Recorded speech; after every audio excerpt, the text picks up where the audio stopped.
वहीं समाजवादी पार्टी प्रमुख अखिलेश यादव ने बीजेपी पर हमला बोला है। अखिलेश यादव ने कहा कि खजुराहो में सरेआम लोकतंत्र की हत्या हो रही है। बीजेपी बात ही नहीं कर रही है, बल्कि वहां पर झूठ भी बोल रही है, झूठे काम कर रही है। अखिलेश यादव ने न्यायिक जांच की मांग की है। तो जब समाजवादी पार्टी प्रत्याशी का पर्चा निरस्त हो गया, उस पर अखिलेश यादव ने बीजेपी पर आरोप लगाया। उन्होंने कहा कि खजुराहो में सरेआम लोकतंत्र की हत्या हुई है, यहां झूठी बातें कही जा रही हैं। अखिलेश यादव ने न्यायिक जांच की मांग की है।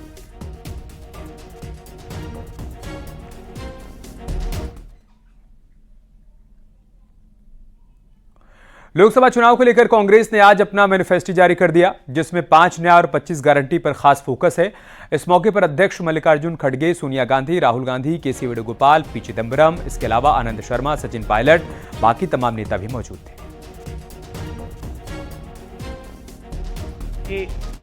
लोकतंत्र को और संविधान को बचाने का चुनाव है। एक तरफ एनडीए नरेंद्र मोदी जी जो कॉन्स्टिट्यूशन पर आक्रमण कर रहे हैं,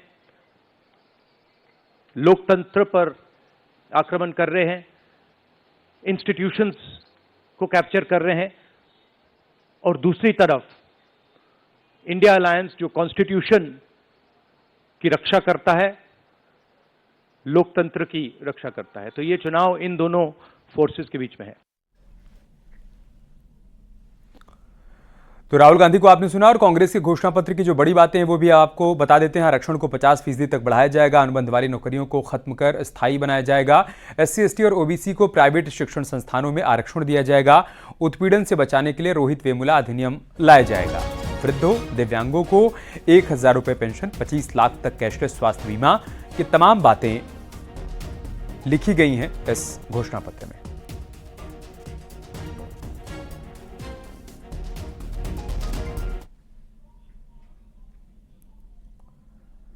तो कांग्रेस ने लोकसभा चुनाव के लिए घोषणा पत्र जारी किया। घोषणा पत्र पर बोलते हुए कांग्रेस के राष्ट्रीय महासचिव अविनाश पांडे ने कहा कि हमने युवाओं और किसानों को गारंटी दी, सरकार बनने के बाद इसे पूरा भी करेंगे।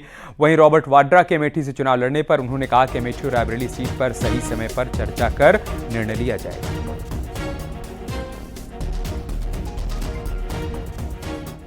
देखिए, इस न्याय पत्र के आज आपने सुना, ये सिर्फ उम्मीद ही नहीं, एक विश्वास है कि उत्तर प्रदेश में तो निश्चित रूप से हम भारी बहुमतों के साथ में इंडिया गठबंधन के उम्मीदवार चुन के आ रहे हैं, लेकिन साथ ही साथ पूरे देश के अंदर, पूरे देश में एक बदलाव की लहर है। और विशेष रूप से माननीय राहुल गांधी जी की न्याय जो भारत जोड़ो यात्रा है और उसके बाद में जो न्याय यात्रा है, इसने देश के लोगों को सोचने पर मजबूर कर दिया है कि वास्तविकता का और बीजेपी और माननीय मोदी जी के जो झूठे वादों का नकाब पिछले दिनों उन्होंने जब हटा और देखा, तो वो वाकई में असहाय और ठगा महसूस कर रहे हैं। रॉबर्ट वाड्रा जी ने दावेदारी पेश की है यूपी के अमेठी रायबरेली से।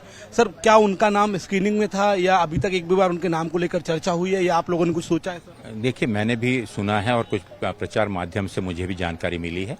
उसके बारे में जो भी एक प्रक्रिया है, उस प्रक्रिया के तहत और जब इस विषय पर चर्चा होगी, चाहे रायबरेली या अमेठी पर, तो उचित समय पर इस पर चर्चा करके निर्णय लिया जाएगा। सर, पूरा उत्तर प्रदेश, चूंकि आप उत्तर प्रदेश के इंचार्ज हैं, पूरा यूपी जानना चाहता है कि अमेठी रायबरेली से कौन लड़ेगा। आजादी के बाद एक जुड़ाव रहा है गांधी परिवार का, राहुल गांधी, प्रियंका गांधी, या कब आप अमेठी से नाम फाइनल? आप निश्चिंत रहें, राजनीति में कुछ चीजें होती हैं, स्ट्रेटेजी, रणनीति, तो उसके तहत जब उचित समय आएगा तो उचित फैसला आप लोगों को सूचित कर दिया जाए।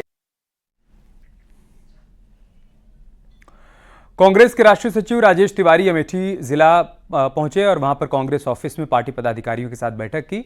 अमेठी रायबरेली में कांग्रेस प्रत्याशी पर उन्होंने कहा कि हम रणनीति के आधार पर समय आने पर प्रत्याशी की घोषणा करने वाले हैं।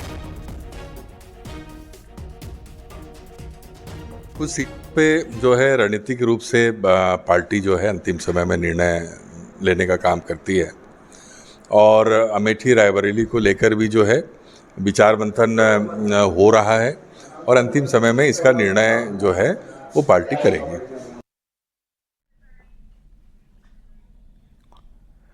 रॉबर्ट वाड्रा के अमेठी से चुनाव लड़ने पर डिप्टी सीएम केशव प्रसाद मौर्य ने कहा कि चुनाव कोई लड़ ले, उनके जीजा, उनकी दीदी या फिर उनकी मां चुनाव लड़ लें, जीत बीजेपी की होने वाली है।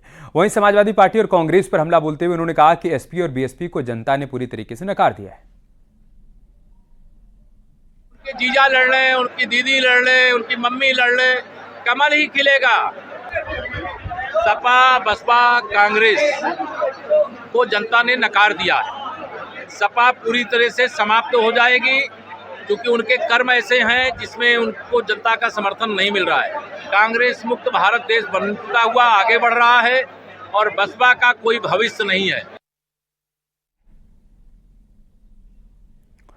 न्यूज 18 को दिए सुपर एक्सक्लूसिव इंटरव्यू में राजनाथ सिंह ने यूपी की राजनीति और मुख्तार की मौत समेत यूपी की कानून व्यवस्था को लेकर कहा कि सीएम योगी बखूबी अच्छी तरीके से अपना रोल निभा रहे हैं। यूपी में आज कानून का राज है। पर जिससे पहले कि मैं स्टेट्स पर आऊँ, आप खुद लखनऊ से लड़ रहे हैं, जिससे पहले कि मैं स्टेट्स पर आऊँ उससे पहले एक मुद्दा और वो है अभी इधर हाल में मुख्तार अंसारी की मौत का मुद्दा। उनकी फैमिली कह रही है कि उनको जो है पॉइजन किया गया, उनको जहर देकर मार दिया गया। इस पर आपका क्या मत है, आप क्या कहना चाहेंगे? इस संबंध में मैं समझता हूँ मजिस्ट्रियल इंक्वायरी बैठी थी, उसकी रिपोर्ट आ जाएगी, स्थिति साफ हो जाएगी। पर आप क्या मानते हैं कि ऐसा हो सकता है? ये किसी भी सूरत में संभव नहीं हो सकता। पूरी तरह से बेबुनियाद निराधार आरोप है। हम लोगों ने एक चीज़ और देखी, इसके पहले अतीक अहमद और उसके भाई अशरफ माफिया डॉन्स थे ये लोग। इनको जो है सरेआम कैमरा के सामने कुछ 3 लोगों ने आकर मार दिया। ऑपोजिशन का कहना है कि ये सब चीज़ें ये दिखाती हैं कि ये स्टेट स्पॉन्सर्ड किलिंग्स हैं। ये सब तो गैंग्स आपस में लड़ते ही रहते हैं। आप तो वैसे भी देखते हैं जी, चले जाइए कहीं पर भी, सभी जगह 1, 2, 3 गैंग्स होते हैं। सबके इंटरेस्ट एक दूसरे से क्लैश करते रहते हैं और एक दूसरे से टकराते रहते हैं, एक दूसरे की हत्या करते रहते हैं। तो इसको आप स्टेट स्पॉन्सर्ड या कोई इनकाउंटर किलिंग वगैरह का कोई बढ़ावा नहीं मिल रहा है? नहीं, स्टेट स्पॉन्सर्ड तो हो ही नहीं सकता, इसकी कल्पना भी नहीं की जा सकती। जी, तो यूपी में इस तरह की चीज आप नहीं देख रहे हैं? आप देख रहे हैं कि वहाँ नहीं इसका कोई चुनाव पे असर पड़ेगा? यूपी में कह सकता हूँ, यूपी के मुख्यमंत्री श्री योगी आदित्यनाथ जी बखूबी वहाँ की सरकार को चला रहे हैं और उत्तर प्रदेश में जिस प्रकार की चुस्त दुरुस्त कानून व्यवस्था इस समय है, इसके पहले कभी नहीं रही है। और इन सब चीज़ों से चुनाव पर पोलराइजेशन वगैरह इसका कोई असर आएगा? पोलराइजेशन की पॉलिटिक्स हम लोग करते ही नहीं है। हम लोग तो इंसाफ और इंसानियत की राजनीति करते हैं। जस्टिस एंड ह्यूमैनिटी, ये हमारी राजनीति का आधार है। उत्तर प्रदेश की क्योंकि बात हो रही है तो वहाँ पे आपका जानना चाहूँगा, क्या आप 2014 का रिकॉर्ड तोड़ेंगे? 71 बीजेपी, 73 एनडीए। नहीं, इस बार 80 आउट ऑफ 80। 80 out of 80? और क्या? इसका मतलब अमेठी, रायबरेली, अमेठी में तो पहले ही रायबरेली, कन्नौज, आजमगढ़, मैनपुरी सब जगह जीतेंगे। अब देखिए, रायबरेली से कौन चुनाव लड़ता था?